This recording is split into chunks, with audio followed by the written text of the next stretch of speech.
지난 한 주간 우리가 새벽마다 교회여 성령이 하시는 말씀을 들을지어다 하는 이 하나님의 말씀으로 같이 은혜를 나눴습니다. 당시에 소아시아라고 불려지던 지금의 터키 지역에 실존하는 7개 교회에 주님께서 성령의 감동하심으로 요한에게 들려주신 그 말씀이에요.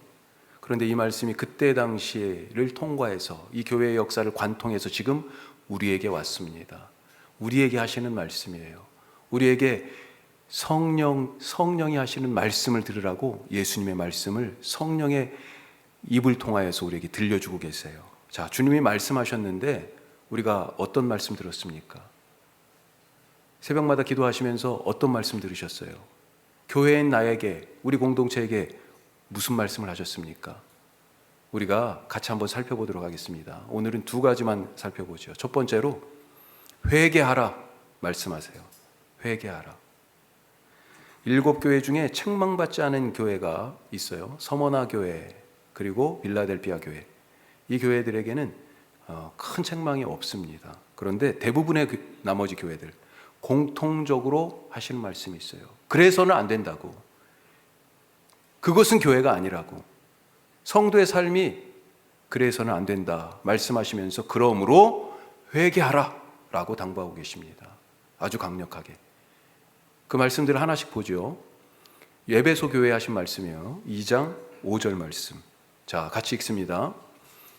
그러므로 어디서 떨어졌는지를 생각하고 회개하여 처음 행위를 가지라. 만일 그리하지 아니하고 회개하지 아니하면 내가 내게 가서 내 촛대를 그 자리에서 옮기리라. 어디에서 떨어졌는지 생각해라. 처음으로 돌아가라. 그렇지 않으면 촛대를 옮기겠다. 그렇게 말씀하십니다. 촛대가 뭡니까? 교회라는 뜻이죠. 교회. 회개하지 않으면 촛대를 옮기시겠다는 이 말씀은 회개가 없으면 너희는 더 이상 교회가 아니다 라고 하는 아주 엄중한 말씀입니다. 교회는 부활하신 예수님의 몸입니다. 따라서 교회는 부활 공동체예요. 부활의 생명이 있어요. 죽으신 예수님이 살아나셨잖아요. 교회는요, 살아 움직이는 생명의 공동체입니다. 죽음을 이기셨어요, 예수님이. 교회도 죽음을 이긴 그 생명이 교회 안에 있습니다. 우리가 이 생명을 영생이라고 하잖아요. 부활 공동체인 이 교회 앞에서는 그래서 죽음이, 죄가 아무런 힘을 쓸 수가 없어요. 죽어도 다시 살아요. 그렇죠? 예. 나는 부활이요 생명이니 무릇 살아서 나를 믿는 자는 영원히 죽지 아니하고 죽은 자는요 다시 살아나고. 이게 주님의 말씀이잖아요. 그런데 이 교회에 죄가 있어요. 어떻게 되겠습니까? 죄를 떨쳐버리지 못하면 죄 앞에 무기력하게 쓰러지게 되어 있습니다. 죄가요, 잡아 끌어서 어디로 갖고 갑니까? 죄의 결국, 죄의 삭은 사망이요. 생명의 공동체가 죄 때문에 생명의 능력을 발휘하지 못하고 죄가 끄는 대로 끌려가서 죽게 된다는 거잖아요. 교회가 사라집니다. 촛대를 옮기시겠다라고 하는 말씀. 죄를 떨쳐버리지 않는 교회에게 주님이 하신 말씀이에요. 버가모 교회에는 뭐라고 말씀하셨습니까? 2장 16절. 자, 같이 읽죠. 그러므로 회개하라. 그리하지 아니하면 내가 내게 속히 가서 내 입의 검으로 그들과 싸우리라. 자, 아까 에베소 교회도 그렇고 여기 버가모 교회도 그렇고요. 뭘로 시작해요? 그러므로라고 시작해요. 무엇을 잘못하고 있는지 말씀하고 있습니다. 그러면서 그렇기 때문에 그러므로 회개하라 라고 당부해요. 이 버가모 교회는 뭐라고 말씀하세요? 하나님을 싸우시는 분으로 지금 나타내고 있잖아요. 하나님이 무엇을 위하여, 누구를 위하여 싸우십니까? 우리를 위하여서 싸우시는 거예요. 죄를 없애시기 위하여서. 우리를 대적하는 그를, 하나님의 자녀를 대적하기 때문에 바로 하나님을 향한 도전으로 생각하시는 겁니다. 전쟁은 나에게 속한 것이다. 전쟁은 하나님께 속한 것이다 라고 선언하시고 우리 편이 되셔서 우리를 위해 싸우셔요. 출애굽할 때 어땠습니까?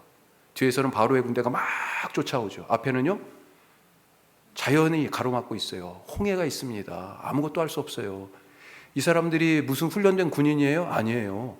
이 병사들과 맞설 수가 없습니다. 이 바다를 어떻게 건너가요?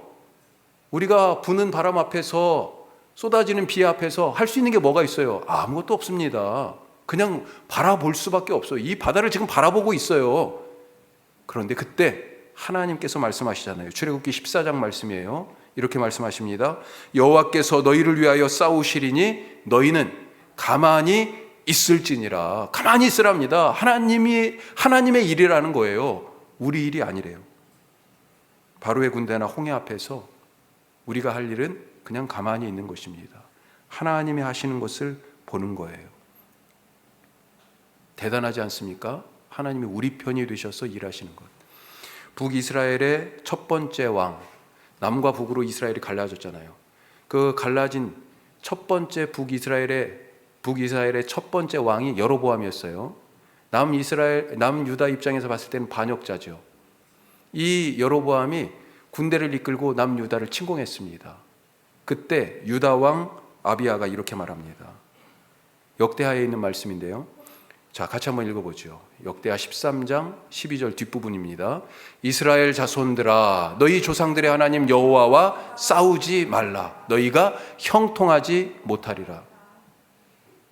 하나님이 우리를 위하여 싸우시고 우리 편이 되셔서 그렇게 우리를 도우시는 분인데 지금 하나님하고 반대편에 서가지고 하나님하고 지금 싸운다는 것 아닙니까? 정신 나간 소리죠.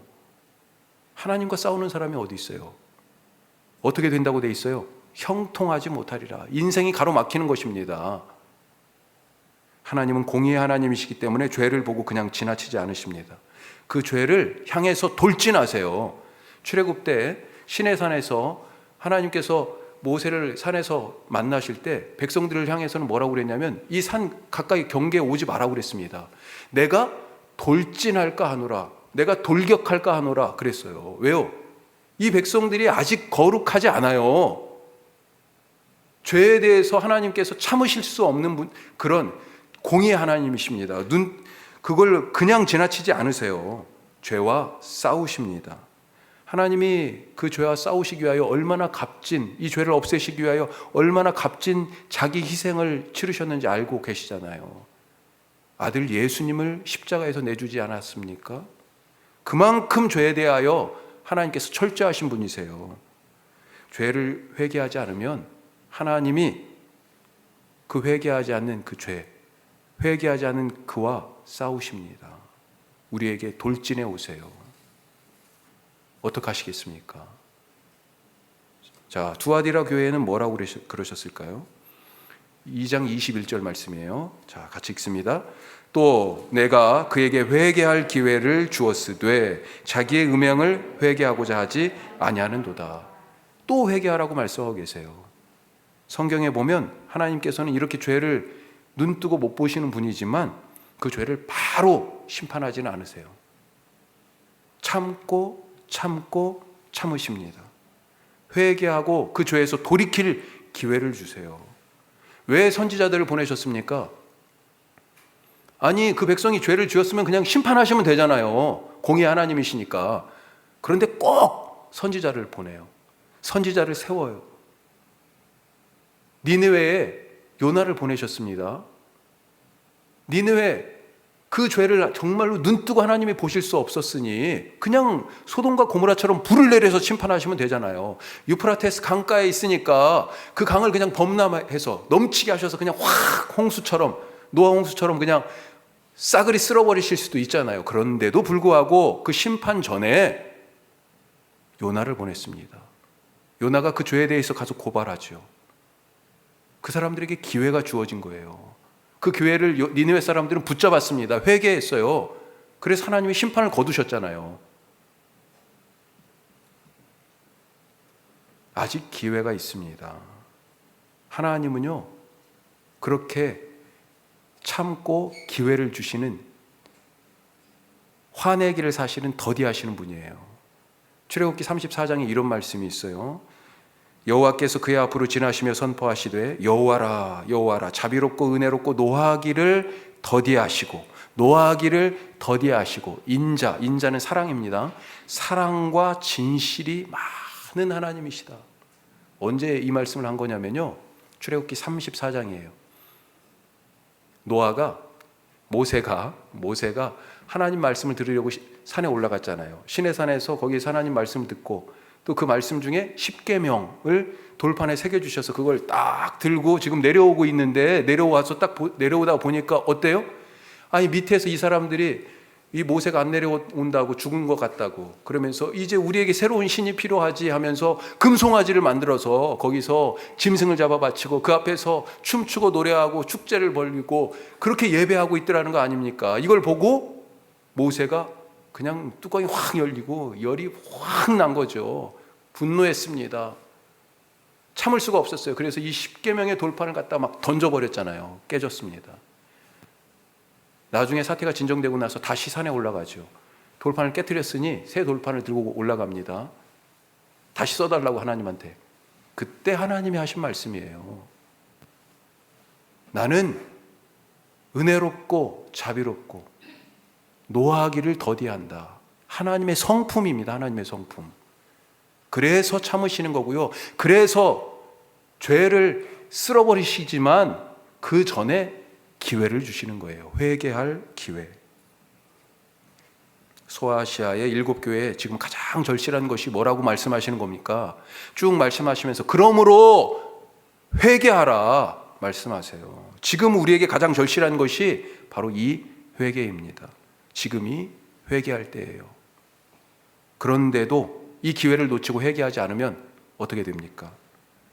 오늘 20절부터 우리가 말씀을 읽었어요. 그런데 그 바로 위에 19절 끝에 또 이 라오디게아 교회에 대하여서 여러 가지 책망할 부분들을 쭉 말씀하시면서 19절 끝에 뭐라고 돼 있어요? 그러므로 여기 나오죠. 또 그렇죠? 그러므로 같이 읽습니다. 그러므로 내가 열심을 내라 회개하라. 그렇기 때문에 회개하라고 다시 말씀하세요. 회개하라. 그러면서 그 말씀이 20절로 연결되잖아요. 유명한 구절이죠. 20절. 이 말씀은 어느 집에는 아마 지금도 있을 것 같아요. 성화. 딱 예수님이 문 앞에 딱 서 계시는 그 그림 있잖아요. 그러면서 그 밑에 글씨가 써 있죠. 이 계시록 3장 20절 말씀이 있어요. 같이 한번 읽어보겠습니다. 볼지어다 내가 문 밖에 서서 두드리노니 누구든지 내 음성을 듣고 문을 열면 내가 그에게로 들어가 그와 더불어 먹고 그는 나와 더불어 먹으리라. 아멘. 교회에서 많이 들었던 말씀 중에 하나예요. 이 말씀 보통 예수님이 성도의 집에 찾아오셔가지고 문을 두드리시고 내가 들어가고 싶은데 내가 너의 집에 같이 함께 들어가서 먹고 마시고 사귀고 내가 그렇게 함께 하고 싶구나 똑똑똑 바깥에서 이렇게 문을 두드리시는 것 같은 것으로 우리가 이해하고 있지 않습니까? 그런데 이 말씀의 뜻이 그게 아니에요. 이 말씀은 전승사적으로 어디하고 연결되어 있냐면 누가복음 12장 혹은 마태복음 24장에 있는 깨어있는 청지기에 비유하고 연결되어 있습니다. 이 비유의 이야기가 뭐냐? 주인이 이 집이 누구 집이냐면요, 청지기예요. 이 사람은 종이에요. 종의 집이 아니라는 겁니다. 집 안에 있는 사람은 종이에요. 지금 바깥에서는 누가 있어요? 예수님, 주인이에요. 주인이 자기 집에 온 거예요. 주인이 자기 집에 온 거예요. 멀리 일을 나갔다가 외국에 갔다가 지금 그 일을 마치고 돌아온 것입니다. 주인이 언제 올지 모르니 항상 준비가 되어 있어야 합니다. 주인이 일을 마치고 돌아왔을 때가 한밤중일 수도 있다 하는 거죠. 그렇게 주인이 도둑처럼 예고 없이 갑자기 돌아왔지만 종은 어때요? 깨어서 자기 일을 하면서 이 주인을 기다리고 있어야 한다. 바로 그 말씀입니다. 그 장면이에요. 이 장면이. 그래서 지금 교회들에게 뭐라고 말씀하시는 거예요? 계속해서 깨어라, 회개하라는 말씀이 이 계시록 2장 3장에 보면요, 깨어라라고 하는 말씀하고 연결되어 있어요. 지금 자고 있다는 거예요. 교회들이 자고 있어요. 이 시대에 깨어 있고 말씀에 깨어 있고 사명에 깨어 있어야 하는데 자고 있어요. 주인이 언제 올지, 주님이 언제 올지 모르는데 이제 곧 오시는데, 그래서 깨어라. 이 말씀이요, 사대교회 하신 말씀에 비슷하게 나와 있습니다. 3장 3절 말씀 한번 보세요. 자, 여기도 그러므로가 나와요.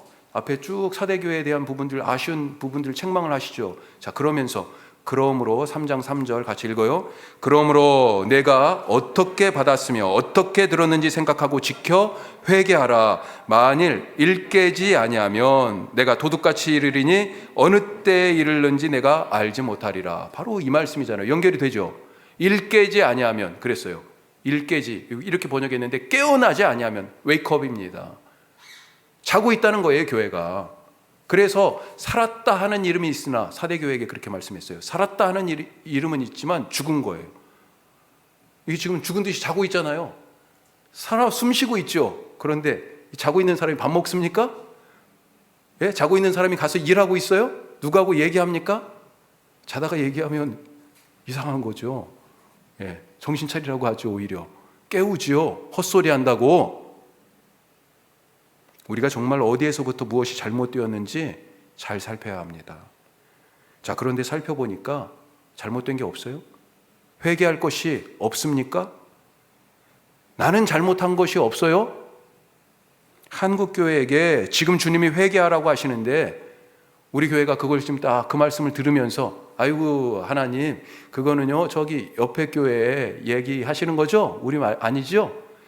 그 얘기는 저기 어디 그 선교회 거기 지금 말씀하시는 거죠? 거기가 잘못한 거잖아요. 기독교를 가장한 신천지 같은 이단들 잘못이지 우리 잘못 아니지요? 우리 교회는 잘못한 것 없어요. 이렇게 말씀하고 있는 것 아닙니까? 느헤미야의 회개를 한번 생각해 봅시다. 느헤미야는요, 남유다가 멸망한 지, 남과 북으로 나눠졌었잖아요. 북이스라엘은 진작에 멸망했고, 그리고 나서 남유다도 이제 멸망을 했는데, 이 남유다까지도 멸망하고 나서 100년도 훨씬 더 지난 뒤에 포로된 땅에서 태어난 사람이에요. 그런데 이 느헤미야가 아직도 예루살렘 성이 허물어져 있고 성문이 불탄 채로 그대로 있다는 그 소식을 전해 듣고 그 자리에 주저앉아서 울고 수일 동안 슬퍼하면서 하늘의 하나님 앞에 금식했다, 이렇게 성경이 되어 있습니다. 그러면서 드린 기도, 그 기도 뭐라고 기도하냐? 느헤미야 1장 6절 이후에 있는 말씀 한번 보시면요, 자, 그 중에 몇 가지만 보죠. 자, 같이 한번 읽어봐요. 우리 이스라엘의 자손이 주께 범죄한 죄들을 자복하오니, 지금 회개하고 있어요. 계속해서요, 나와 내 아버지의 집이 범죄하여 또 주를 향하여 크게 악을 행하여. 내가 지은 죄예요? 느헤미야가 지은 죄입니까? 왜 포로로 잡혀왔어요? 조상들 때문에 잡혀왔잖아요. 오히려 느헤미야는 그걸 생각하면요 억울해요. 남의 땅에 포로로 잡혀온 포로의 후손이어서 지금 2등 국민 아닙니까? 얼마나 애를 썼겠어요. 진짜 나가보면요, 이민자로 살아가는 사람들 삶이 얼마나 고달픈지 알 수가 없습니다. 대우받는 이민자가 아니고요, 포로로 잡혀온 이민자의 후손이에요. 그런데 어떻게 보면 자기하고도 상관없다. 아니, 나는 자기의 그 출신 성분도 숨기고 싶을지도 모르겠어요. 그런데 예루살렘 성이, 그리고 그 성문이 불탄 채로 무너진 채로 그대로 있다 하는 얘기를 듣고 내 죄 때문입니다라고 느헤미야가 회개하고 있지 않습니까? 신천지가 다시 활동합니다. 지금 편지 받으셨어요? 우리 집에 편지를 보냈더라고요. 우리 집만 보낸 줄 알았더니 아파트 전부 다 왔어요. 어떻게 주소를 써갖고 왔냐면, 주소가 공개되어 있잖아요. 몇 동 몇 호 거주자님. 제 이름이 거주자래요. 다른 집도 다 갔어요. 아마 갈지 몰라요. 뻔뻔하지요. 누구 책임입니까? 그들이 아직도 이렇게 뻔뻔하게 편지를 보내는 것이. 아직 어떤 분들은요, 예배 이 방역의 상황에서 예배의 자유, 신앙의 자유를 주장하는데 공동체적인 책임과 혼동하시는 것 같아요. 내가 하지 않았지만 다 내 책임입니다. 우리 교회가 감당해야 될 부분이에요. 예수님은 자기 죄가 아니라 우리 죄를 위해서 십자가에서 죽으셨잖아요.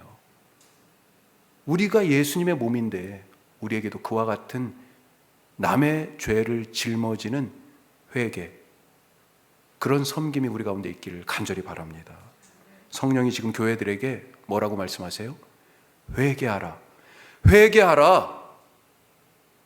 제발 좀 깨어나라. 그렇게 말씀하고 계십니다. 그렇지 않으면 촛대를 옮기시겠다. 교회가 사라지게 돼 있어요. 두 번째로, 환난을 통해 교회를 교회답게 하신다는 것입니다. 교회를 교회답게, 환난이라는 불을 통해서. 7개 교회 대부분이 거의 다 기본적인 환난의 상황이었어요. 그런데 어떤 교회는 좀 극심한 환난 가운데 있었고, 어떤 교회는 그 환난의 흔적이 그렇게 많이 보이지 않아요. 오늘 우리가 읽은 이 7번째 교회의 마지막 부분을 읽었어요. 이 라오디게아 교회, 성경에 보니까 환난의 흔적이 별로 없습니다. 상대적으로 평안한 교회, 이렇게 얘기할 수 있겠어요. 자기들도요, 아유, 우리 교회는요, 뭐라고 표현해요? 우리는 부자입니다. 이렇게 표현하면서, 우리는 부자라 부요하여 부족한 것이 없습니다. 힘들고 어려우면 이런 소리 하겠습니까? 그렇게 지금 자기 스스로를 얘기합니다. 자, 그러면 어려움이 별로 없었던 이 라오디게아 교회가 가장 많은 칭찬을 받았을까요? 다른 교회들의 부러움, 그런 대상이 됐을까요? 라오디게아 교회는 겉으로 볼 때는 평안하고 부유하고 걱정거리가 없는 그런 교회처럼 보여서, 자, 저런 교회 정말 부흥하겠다, 이렇게 생각할 수도 있지만, 예수님이 가서 딱 그 교회의 영적 상태를 딱 진찰을 해보니까, 청진기를 딱 대보니까 어때요? 아무 반응이 없는 거예요. 이 영적 상태가요, 점수를 매겨보니까 빵점입니다. 빵점. 칭찬이 한마디도 없습니다. 다른 교회들도 아까 에베소 교회나 버가모 교회나 두아디라, 서머, 다 교회들이 그래도 한두 마디씩 이렇게 책망이 있어요. 그럼에도 불구하고 칭찬도 같이 있었습니다. 심지어 사대교회 같은 경우도 엄청난 혹평을 받았어요. 아까 뭐라고 그랬어요? 살았다 하는 이름은 있지만 실상은 죽은 그런 교회로 평가를 하셨어요. 엄청나죠? 이거 정말. 예. 하지만 이런 사대교회조차도 칭찬받았습니다. 그 옷을 더럽히지 않은 사람들이 있었다. 그렇게 주님이 말씀하세요. 옷을 더럽힐 일이 있었다는 거죠. 환난이 있었다는 것입니다. 그것을 이긴 사람들이 있어요. 대부분의 교회 사람들은 그 안에서 아무 능력이 없는, 왜요? 죄에 붙잡혀 있으니까 능력이 없잖아요. 그런데 그 옷을 더럽히지 않은 흰옷 입은 사람들이 이 사대교회에, 이 죽은 것 같은 이 교회에도 그래도 있더라, 이렇게 그래도 말씀하시는데, 그런데 라오디게아 교회는 그런 말씀도 없습니다. 칭찬이 한마디도 없어요. 어려움이 없다고 좋은 것이 결코 아닙니다. 아무리 아픈 사람도 이 아픈 거, 병, 참 정말 이것처럼 힘든 일이 어디 있어요. 이런 어려움이. 아픈 사람도요, 예수님이 그 손으로 만지시니까 그 병이 고쳐지고 살아나잖아요. 38년이나 누워있던 그 사람에게 예수님이 뭘 만지고 어떻게 하신 게 아니에요. 말씀하셨습니다. 말씀. 그 누워있던 사람에게 예수님의 말씀이 선포되자 그가 일어서서 걸어갔습니다. 똑같이 이 세상에 어떤 환난과 고생이라도 예수님께서 그 손으로 만지시면 어떻게 돼요? 고쳐집니다. 은혜지요. 온전한 것으로, 선한 것으로, 거룩한 것으로 주님의 손에 의해서 바뀌어집니다. 그 환난과 고생에 예수님의 말씀이 떨어지자 그 상황이 기쁨과 감사로 바뀌어지잖아요. 따라서 환난이 없다고 좋은 것이 아니고요, 환난이 있다고 나쁜 것도 결코 아니다. 다시 한번 마음속에 새길 수 있기를 바랍니다. 자, 그러면 7교회에 어떤 어려움이 있었어요? 어떤 환난들이 있었습니까? 제국의 종교인 황제 숭배를 강요당했어요. 이 이 소아시아의 7교회에 가장 기본적으로 깔려 있는 게 이 황제 숭배입니다. 나중에 강독할 때 조금 더 설명을 드리겠습니다만, 황제가요, 예수님의 이름, 예수님이 전능하신 우리 주 하나님이라고 불려지는 그 이름으로 도미시안 황제 같은 경우는 나를 그렇게 부르라고 했어요. 그 앞에 그렇게 불렀어요. 전능하신 우리의 구원자, 우리 주 도미시안 황제님, 이렇게 불러야 되는 거예요. 기본적으로 이 제국 안에 살고 있기 때문에 황제 숭배를 강요당했어요.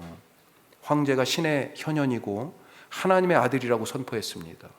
황제에게 세금을 바치고 그의 신전에 가서 제물을 드리며 그 동상 앞에서 절을 하고, 황제의 얼굴이 새겨진 동전을 가지고 거래를 해야만 물건을 사고 팔고 먹고 살 수 있었다는 거 아니에요.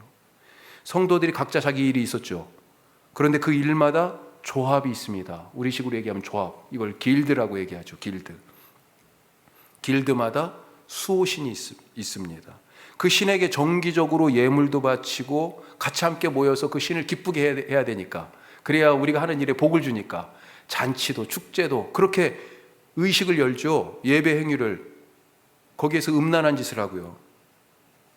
그 일에 참여하도록 강요받았습니다. 안 그러면 그 일을 할 수가 없어요. 적당히 타협하지 않으면 먹고 살기 힘든, 살 길이 막혀버리는 그런 시대에 살고 있었어요. 자, 이런 상황 속에서 교회들은 하나님의 아들은 황제가 아니고 예수님이다, 이렇게 지금 고백하고 있는 것입니다. 이 땅의 통치자는 황제가 아니고 하나님의 아들이신 만왕의 왕이신 예수가 바로 메시아, 왕이다, 진짜 왕이다 라고 선포한 것입니다. 먹고 사는 것은요, 길드의 수호신에게 달려있는 것이 아니라 오직 창조주 하나님 그분의 손에 달려있다 고백하면서 하나님의 말씀을 양식으로 삼게 되었다. 이 환난을 통해서 신앙이 진짜 신앙으로 자라가게 된 거예요. 거룩한 믿음을 갖게 된 것입니다. 구별된, 거룩하다는 얘기는 구별되었다는 거예요. 완전히 차원이 다른 그런 믿음, 그런 삶을 살게 된 거예요. 이 환난을 통하여서. 또 진리에 대한 도전들이 있었죠. 교회 안에 무엇이 진리인지 헷갈리게 만드는 사람들이 등장했어요. 니골라당이라는 사람들이 이름이 나옵니다. 몇 번. 그리고요, 이세벨이라는 별명을 가진 여선지자, 이게 다 지금 비슷한 부류예요. 자기들에게만 구원이 있다라고 하면서 율법, 진짜 하나님을 믿으면 하나님의 말씀으로 돌아가야지 하면서 율법을 강조하던 자칭 유대인이라고 하는 그런 무리들. 교회에 그렇게 믿으면 구원이 없어, 할례를 받아야지, 율법을 지켜야지, 사람들이 헷갈리기 시작하는 거죠. 하지만 그래서 이런 소리를 듣고 이들의 말 때문에 교회가 혼란스러워지면서 이 말을 듣고 그 거짓말을 따라간 사람들이 있어요. 하지만 이런 헛소리가 있어서 진짜 소리, 진리가 무엇인지 분명히 알게 됐습니다. 그 도전 앞에 교회는 주저하지 않고 진리를 위하여 싸웠어요. 진리를 위한 투쟁을 했습니다. 그러면서 그 거짓말 때문에 하나님의 진리의 말씀이 무엇인지, 진짜 구원이 무엇인지 알게 된 거죠. 얼마나 큰 은혜입니까? 이렇게 환난을 통해 주님은 교회의 신앙을, 성도들의 신앙을 새롭게 하시고 교회를 교회답게 만들어 가셨다 하는 거죠. 지금 코로나를 통과하면서 하나님이 한국 교회를 정화하시는 것 같습니다. 한국 교회를 새롭게 하고 계셔요. 우리에게는 정말 그런 소리가 들려올 때마다 막 가슴이 찢어지는 것 같고요. 어떤 방송국은요, 왜 이렇게 교회의 문제를 이렇게 잘 파? 어느 목사가 몇십 년째 무슨 악행을 저지르고 있었다고 지금 시리즈로 고발하고 있어요. 그걸 볼 때마다 막 화가 막 날 뿐만 아니라 너무 부끄러워요. 지금도 사람들이 걱정하잖아요. 교회가 다시 모여서 예배 드린데 주일날 아침에 이렇게 양복을 차려입고 나오면 저 사람이, 제가 목사인데도 불구하고, 저 사람 교회 가는 거 아니야? 그렇게 생각하고 쳐다볼까 봐 그런 마음이 들 정도니까요. 왜 이렇게 됐습니까? 하나님의 한국교회를 지금 정화하는 과정이라고 생각이 됩니다. 마치 예수님께서 분노하시면서 채찍을 들고 성전을 정화하시는 그런 그 자리에 있는 것 같아요. 지금 한국교회를 향해서 상을 뒤집고 계십니다. 이 상이 뭡니까? 이 성전에 있던 상이 뭐예요? 돈 바꾸는 상이었어요. 자기들이 멀리서부터 짐승을 끌고 올 수 없기 때문에 예배를 드리려면 희생 제물이 있어야 되잖아요. 짐승을 끌고 올 수 없기 때문에 돈을 가지고 와서 성전에 돈으로 바꿔요. 그래서 환전상이 있었던 것입니다. 그 성전에 바꾼 돈으로 가서 짐승을 사요. 그렇게 해서 예배를 드렸어요. 그런데 이 상을 엎었다. 이 얘기는 뭐예요? 지금 예배 드리려고 하는 것을 방해했다라고 하는 거 아닙니까? 그런 예배 필요 없다는 거예요. 지금 예배 자리에 와가지고 지금 다 뒤집어 버리시는 거예요. 그런 예배 드리지 말라고. 성전을 기도하는 집이 아니라 강도의 소굴을 만들었구나 하신 음성을 듣는 것 같습니다. 그때 그 예수님의 얼굴, 그 예수님의 손에 붙잡힌 채찍, 예수님이 그 뒤집어 엎어버리시는 그 상, 우리가 기도할 때 한번 그 장면을 한번 생각하며 들어가 보세요. 나는 어디에 서 있는지. 예수님의 얼굴을 한번 보십시오. 성령이 교회들에게 말씀하십니다. 그만 자고 깨어나라. 주님이 오실 때가 됐다. 우리 집이 아니에요. 주님의 집입니다. 우리는 거기에서 일하는 사람들이에요. 깨어나라 말씀하시면서 회개하라. 회개하라고 권면하고 계세요. 그리고 진리를 위해서 투쟁해라. 지금의 이 환난을 통해서 내가 이 교회를, 나의 몸을 새롭게 하노라 말씀하십니다. 다음 주에도 이 말씀에 이어서 같이 교회여 성령이 하시는 말씀을 들어라 계속해서 말씀 나누겠습니다. 기도하겠습니다.